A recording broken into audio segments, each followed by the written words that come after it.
Juliet जड्डी के आज के एपिसोड में आप देखने वाले हैं कि हीर बहुत ज्यादा परेशान हो जाएगी, क्योंकि जिस फ्रीजर में वह और नवाब बंद हो चुके हैं, वहां दोनों की हालत लगातार खराब होती जा रही है। दूसरी तरफ घर वालों को यह पता चल जाएगा कि हीर नवाब से मिलने गई है।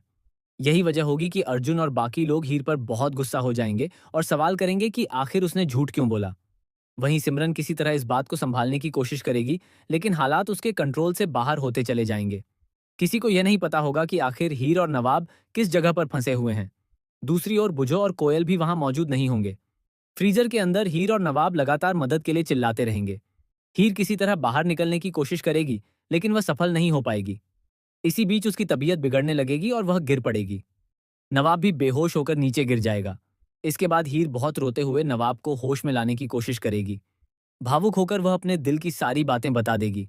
हीर कहेगी कि वह नवाब से बेहद प्यार करती है और उसे कभी खो नहीं सकती। वह यह भी बताएगी कि आज वह उससे दूर है तो सिर्फ अपने पिता की वजह से।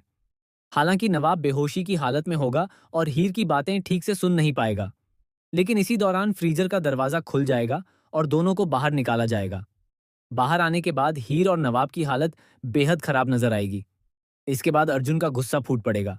वह हीर से कहेगा कि जब उसे इस रिश्ते को निभाना ही नहीं है और हर बात पर झूठ बोलना है, तो फिर इस रिश्ते का कोई मतलब नहीं बचता।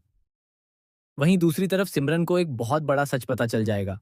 उसे मालूम होगा कि उसकी बहन का पति कोई और नहीं, बल्कि वही नवाब है जिसे वह अपना मजनू कहती थी। अब आने वाले एपिसोड में देखना बेहद दिलचस्प होगा कि सिमरन आगे क्या फैसला लेगी। क्या वह हीर और नवाब का साथ देगी या फिर उनके रिश्ते के खिलाफ खड़ी होगी। दूसरी तरफ क्या नवाब को यह एहसास होगा कि हीर ने जो कुछ भी किया वह सिर्फ अपने पिता की वजह से किया। और क्या हीर की कही हुई बातें नवाब के दिमाग में कहीं ना कहीं रह जाएंगी, जिससे आने वाले एपिसोड में उसे सब कुछ याद आने लगेगा। अब कहानी में आगे कई बड़े ट्विस्ट देखने को मिलने वाले हैं, जिनकी अपडेट हम लगातार आप तक पहुंचाते रहेंगे।